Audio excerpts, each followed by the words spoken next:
Assalamualaikum warahmatullahi wabarakatuh. Halo teman-teman semuanya, perkenalkan nama aku Ronia Rahmatika dengan NIM 2412941 dari program studi PGSD Universitas Negeri Padang. Nah, di sini aku akan menjelaskan terkait materi tentang listrik statis dan dinamis beserta dengan rangkaian seri dan paralel.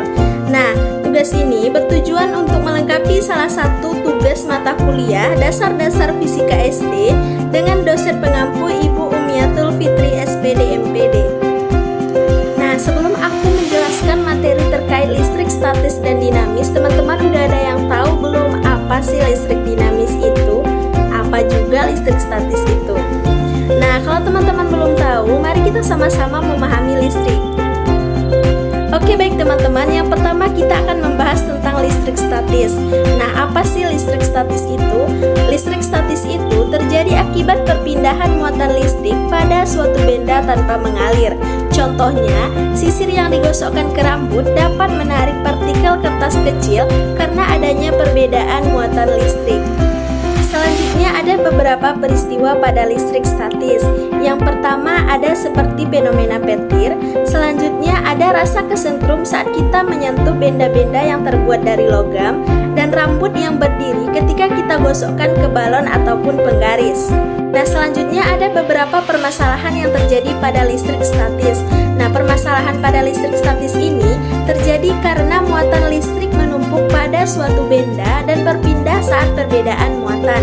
Dalam skala kecil itu efeknya ringan seperti sengatan listrik, namun dalam skala besar efeknya bisa berbahaya seperti fenomena petir ataupun percikan bensin di SPBU. Ada beberapa contoh permasalahan yang terjadi pada listrik statis.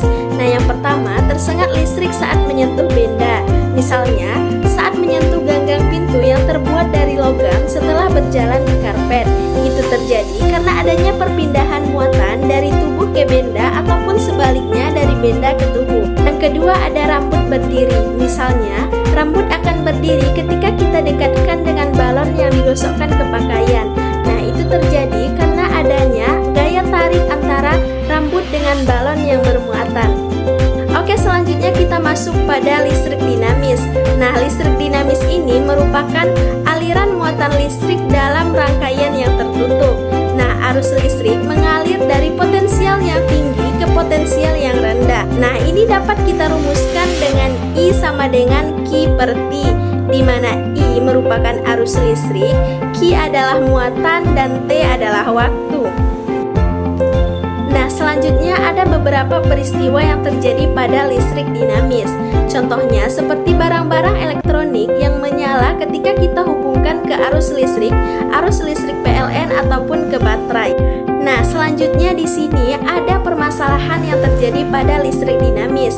Umumnya, permasalahan yang terjadi pada listrik dinamis ini selalu berkaitan dengan aliran arus listrik yang tidak aman, penggunaan alat elektronik yang melebihi kapasitas, dan kerusakan instalasi beserta dengan pengaruh lingkungannya. Selanjutnya ada beberapa contoh permasalahan yang terjadi pada listrik dinamis. Nah, yang pertama itu kelebihan beban listrik atau overload. Nah, ini banyak arus listrik yang digunakan secara bersamaan sehingga melebihi kapasitas instalasinya.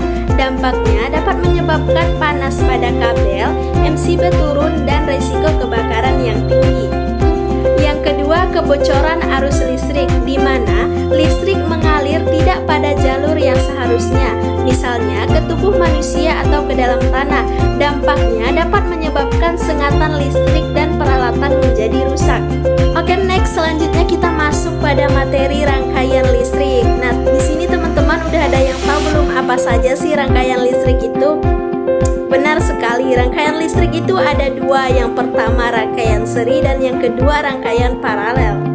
Oke teman-teman, yang pertama kita akan membahas tentang rangkaian seri. Rangkaian seri ini merupakan rangkaian listrik yang hambatannya disusun secara bersampingan atau bersebelahan. Sedangkan rangkaian paralel merupakan rangkaian listrik yang hambatannya disusun secara bertingkat ataupun bercabang. Nah, selanjutnya ada contoh dari rangkaian seri dan rangkaian paralel. Yang pertama, contoh dari rangkaian seri yaitu lampu senter yang baterainya disusun secara seri sehingga dapat memaksimalkan tegangannya. Yang kedua, ada lampu hias pada pohon Natal di mana lampu-lampu kecilnya tersusun secara seri untuk pencahayaan yang merata. Selanjutnya ada contoh pada rangkaian paralel. Yang pertama itu ada instalasi listrik rumah tangga di mana TV, kipas angin, dan stop kontak dapat menyala terpisah meski yang satunya mati. Nah, yang kedua ada sistem penerangan gedung atau kendaraan untuk keandalannya operasional harian. Selanjutnya kita akan membahas tentang rumus-rumus yang ada pada rangkaian seri. Yang pertama itu untuk mencari R totalnya, di mana R total sama dengan R1 ditambah R2 ditambah dengan R3. Jika terdapat R4, teman-teman bisa menambahkan R4-nya. I total sama dengan I1 sama dengan I2 sama dengan I3. Selanjutnya ada V total. Nah, untuk mencari V total di sini, V total sama dengan V1 ditambah V2 ditambah dengan V3. Nah, selanjutnya ada hukum Ohm, di mana pada hukum Ohm ini I sama dengan V per R dan V sama dengan I dikali R. Nah, untuk keterangannya, di mana I merupakan kuat arus, V merupakan beda potensial atau besar tegangan, dan R merupakan hambatan. Nah, selanjutnya kita masuk pada rumus-rumus yang ada pada rangkaian paralel. Nah, dalam rangkaian paralel ini untuk mencari R totalnya itu menjadi seper, dia karena rangkaiannya atau hambatannya disusun secara acak. Nah, di sini untuk mencari seper R total sama dengan 1 per R1 ditambah 1 per R2 ditambah 1 per R3. Nah, untuk mencari I totalnya, I1 ditambah I2 dan ditambah dengan I3. Untuk mencari V totalnya, V1 sama dengan V2 sama dengan V3. Nah, keterangannya di sini I merupakan kuat arus, V sama dengan beda potensial atau besar tegangannya, dan R merupakan hambatannya. Nah, agar teman-teman lebih paham, kita langsung saja membahas contoh soal. Untuk contoh soal yang pertama, di sini ada soalnya. Dapat kita lihat ada rangkaian listrik di mana ini merupakan rangkaian seri karena hambatannya disusun secara sejajar ataupun berdampingan. Nah, katanya jika diketahui R1-nya adalah 1 ohm, R2-nya 2 ohm, dan R3-nya sama dengan 3 ohm, dan sumber tegangannya adalah 10 volt, maka tentukanlah A. Besar hambatan total rangkaian, B. Kuat arus listrik yang mengalir setiap hambatan, yang C-nya tegangan pada masing-masing hambatannya. Oke, yang pertama kita akan mencari jumlah R totalnya, di mana R total sama dengan R1 ditambah R2 ditambah dengan R3. Kita masukkan angkanya, 1 ditambah 2 ditambah 3 sama dengan 6 ohm. Maka untuk R totalnya bernilai 6 ohm. Yang kedua kita mencari I total, di mana I total sama dengan V total per R total, di mana V-nya sama dengan 10 per 6. Sama-sama kita bagi 2, dapat hasilnya 5 per 4. Nah, yang terakhir kita mencari tegangan pada masing-masing hambatannya. Yang pertama V1 sama dengan I1 dikali dengan R1, 5 per 3 dikali 1 hasilnya 5 per 3. Untuk V2-nya I2 dikali dengan R2, di mana 5 per 3 dikali 2 sama dengan 10 per 3 volt. Dan V3-nya I3 dikali dengan R3, yaitu 5 per 3 dikali 3 sama dengan 5 volt. Nah, untuk soal yang kedua, di sini dapat kita lihat ada rangkaian listrik yang disusun secara paralel karena dapat kita lihat hambatannya tersusun secara bertingkat.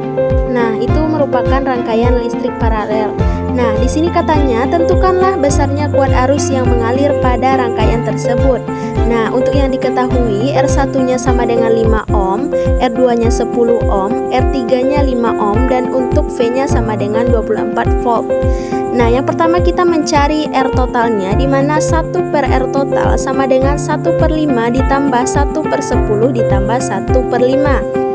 Nah, yang pertama kita mencari KPK dari 5, 10, dan 5 itu dapat 10. Kita masukkan angkanya, 2 ditambah 1 ditambah 2 per 10 menjadi 5 per 10 sama dengan 2 ohm. Nah, I-nya sama dengan V dikali R total, di mana V-nya 24 per 2 sama dengan 12 ampere. Nah, teman-teman, dari materi yang telah aku jelaskan dapat kita simpulkan bahwa listrik memiliki peran yang sangat sangat penting dalam kehidupan sehari-hari kita. Nah, di sini kita juga harus memahami konsep listrik agar kita dapat meningkatkan efisiensi penggunaan energi listrik. Jadi gimana nih teman-teman, udah tahu dong ya materi terkait dengan listrik dinamis dan statis beserta